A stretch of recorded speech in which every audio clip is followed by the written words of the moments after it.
Welcome back to The Breakdown with me, NLW. It's a daily podcast on macro, Bitcoin, and the big picture power shifts remaking our world.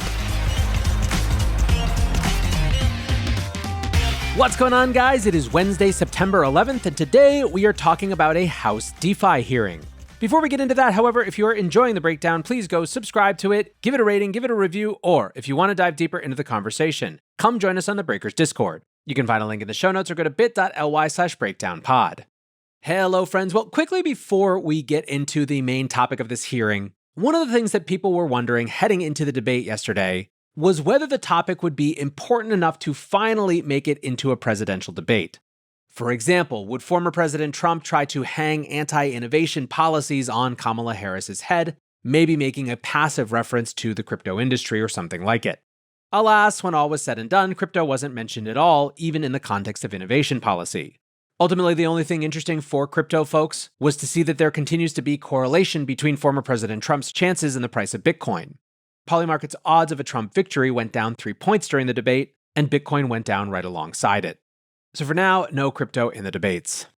Earlier in the day, however, we did get a substantial discussion of crypto policy back in Washington, as the House Financial Services Committee held their first ever hearing specifically on DeFi. The framing was fairly neutral, and the invite list was stacked with some of the best thinkers in the crypto legal community. Present to give testimony we had Brian Avello, the Chief Legal Officer of UDHC and former General Counsel for the MakerDAO Growth Foundation, Amanda Tuminelli, the Chief Legal Officer of the DeFi Education Fund, and Peter Van Valkenburg, the Director of Research at Coin Center.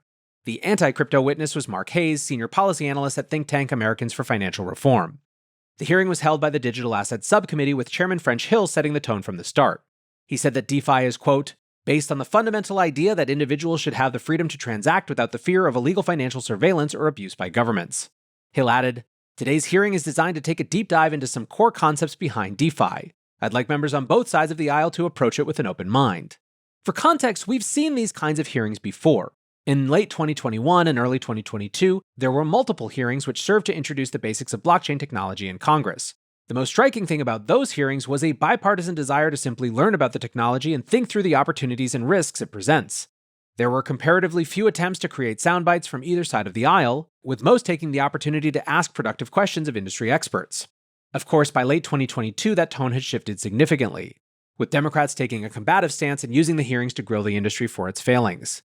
And indeed, in this case, while the Republican-led committee framed the hearing as an education session, Democrats entered with preconceived notions. During his opening comments, Ranking Member Stephen Lynch said, quote, DeFi providers claim to offer permissionless and interoperable payments allowing for efficiency and anonymity. However, it has become increasingly evident that these features have made DeFi most attractive to illicit actors who seek to conduct activity. AKA, welcome back to the crypto is for criminals era, with Lynch making the case that financial privacy can, quote, be achieved in legal and safe ways through policy change. Instead of accepting that DeFi shows promise, Lynch championed the eCash Act, which directs the Treasury to create a privacy-preserving CBDC. As we've seen this year, CBDCs have become an absolute third rail in American politics, so I don't think that there's any chance of that. Lynch closed his statements by admonishing the committee for not looking into DeFi sooner. In line with his opinions on basic crypto regulation, he said that any regulation that enables DeFi would, quote, invite the same consumer and investor protection risks by legitimizing this industry. And this really has been one of the big strands of anti-crypto sentiment for the last almost 2 years now. That if you regulate the industry at all, it will legitimize it, and so what you should do is nothing, and hope it goes away. Overall, Lynch's framing was very much about pitting the DeFi ecosystem against making improvements to domestic payments and banking infrastructure. He seemed convinced that the government could not pursue both at the same time, or perhaps believed that DeFi was destined to win in a competitive landscape.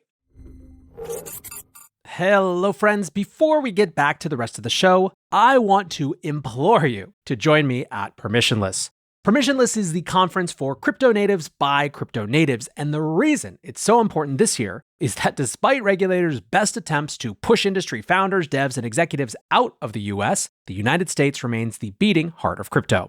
Today, the tide is turning. Policymakers have pivoted from fighting crypto to embracing it. Literally now we are in a major political party's platform, which will lead ultimately to the creation of new financial products, new applications, and ultimately new adoption. Permissionless is the conference for those using and building on-chain products. It's home to the power users, the devs, and the builders. And perhaps more importantly, I will be there. The location is Salt Lake City. The dates are October 9th to the 11th, and tickets are just $499. If you want to get 10% off, use code BREAKDOWN10. go to the Blockworks website, blockworks.co. There will be links to register for the conference, and again, you can use code BREAKDOWN10 to get 10% off. Now, testimony from witnesses focused on the why of DeFi. Rebecca Rettig explained that the open source financial protocols that make up the DeFi ecosystem, quote, increases predictability for users and increases competition to build better user experiences. Her core suggestion is that DeFi should be thought of and regulated as infrastructure rather than financial services. As DeFi has no intermediary, she explained that the traditional method of regulating finance would not work. Amanda Tuminelli had two big points: that DeFi is an improvement on traditional finance because it does not rely on intermediaries, and that the existing approach of forcing DeFi to function in the same way as traditional finance, quote, has not, does not, and will not work. She made the same points about financial inclusion, efficiency, and self-custody that we have heard for years, but they took on much more weight when presented to Congress. Tuminelli said, TradFi relies on intermediaries that can serve as financial gatekeepers. Big banks can and do deny access to finance for discriminatory reasons or no reasons. But DeFi is open access. Anyone with an internet connection has access to DeFi, and that is the epitome of financial inclusion. Her central thesis was that the benefits of DeFi make it worth the effort to create regulatory clarity in the US. Peter Van Valkenburg took the principled stance that financial privacy is a valuable human right that ought to be reestablished and defended in the US. He drew the comparison between the warrantless financial surveillance that occurs currently to warrantless wiretaps that were legal in the 1950s. He explained, there's a pattern here. Initially, we have privacy in our day-to-day affairs, but we have to do things in person, a cash transaction or a face-to-face conversation. Then technologies emerge that scale human action across vast distances but lose our privacy in the process, a telephone call or a bank wire. Finally, technologies improve, restoring privacy without sacrificing scale, and the law catches up to protect citizens' expectations of privacy. For example, encrypted messages or Bitcoin transactions. He warned, however, that this process isn't inevitable, continuing, if we don't allow Americans to use and develop peer-to-peer financial systems, those tools will be used and developed overseas. Insisting on re-intermediating and surveilling peer-to-peer financial transactions would make the US as non-competitive as a country still relying on human switchboard operators for telephone calls. Van Valkenburg ran through the multiple instances of government agencies doing just that over the recent years. The IRS drafting rules that would force blockchain infrastructure firms to surveil their customers, the DOJ prosecuting software publishers as unlicensed money transmitters, the Treasury Department banning US citizens from using Tornado Cash even for legal purposes, and the SEC using enforcement actions to jam crypto networks into existing laws that require intermediaries. He argued that these agencies pursue these regressive activities without clear congressional direction. While acknowledging that CoinCenter is engaging in 2 lawsuits against the government on these issues, Van Valkenburg pressed, we are here to educate members of Congress about these technologies, advocate for reasonable regulation, and preserve constitutional rights. Frankly, this was the most tight, resonant, and to-the-point collection of testimonies on crypto policy since the industry began going to Congress in 2021. Van Valkenburg in particular gave a crash course on why constitutional rights should drive regulatory design in the digital age. His testimony went viral across crypto legal circles, but the more telling commentary came from outside the industry. Rohan Gray, a deeply progressive law professor and one of the architects of the eCash Act, said, this is the correct position, and it's really embarrassing and an unforced error how many liberals and center-left people have embraced propaganda to the point of dismissing payments anonymity as something bad or pro-crypto coded, rather than the obvious defense of civil liberties it is. He went on to push private government-issued eCash as a necessary technology for the hundreds of millions of Americans who will never use a DeFi protocol. Gray implored the crypto industry to reposition financial privacy as its core goal, adding, I've had a pretty front-row seat to where the industry's lobbying money and focus has been directed, and it's been quite clearly not focused on privacy as a public good. It's been the other thing pumping their bags. As foreshadowed by the introduction from Stephen Lynch, Democrats turned the listening session into a collection of sound bites and bad faith arguments. Brad Sherman said, what we have here is an effort to liberate billionaires from income taxation. Every time a billionaire successfully cheats on his taxes, a member of the Freedom Caucus earns his wings. A measured Van Valkenburg responded, tax evasion is a crime. It should be aggressively policied. I do not, however, think that tax evasion in its existence warrants a 100% surveilled and controlled financial system. He further pointed out that the IRS refusing to issue clear tax guidance has caused problems for investors. Maxine Waters spent much of her time railing against the recent hack of the Trump family accounts to promote crypto scams, an issue that clearly has little to do with DeFi policy. She also questioned the ability of regulators to deal with DeFi platforms given, quote, mass non-compliance by entities that claim they are decentralized to avoid regulatory compliance. One of the more blunt exchanges came from Democrat Sean Casten. He suggested that DeFi developers should face criminal liability for what users do on their platforms, comparing DeFi protocols to sketchy pizza shops that serve as a front for money laundering.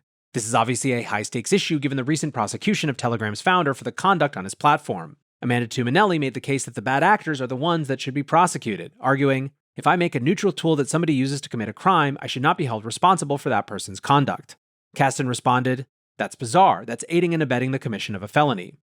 Later in the hearing, Republican Warren Davidson picked up on this theme, commenting, most of the panel we've seen from Democrats today has been insane. If they were applying to the same logic, think about how many crimes Google becomes an accomplice for because people do searches or use the map function to navigate to the place they're going to commit crimes.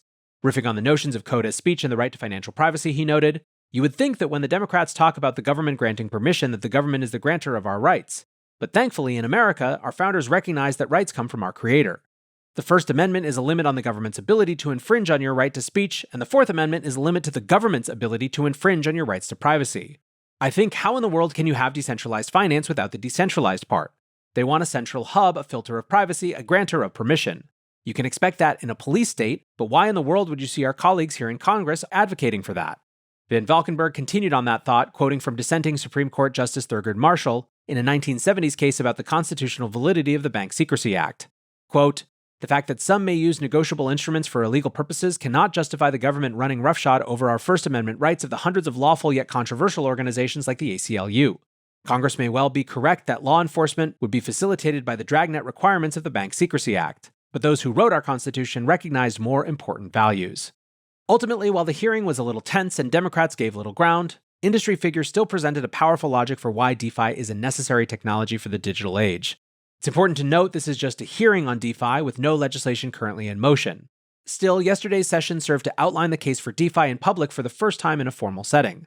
Jake Chervinsky, the chief legal officer at Variant Fund, tweeted, honestly feeling emotional after the first ever DeFi hearing in Congress today. I remember years ago when DeFi was like 10 projects that no one thought would amount to anything. Now it's on full display in the halls of power in DC.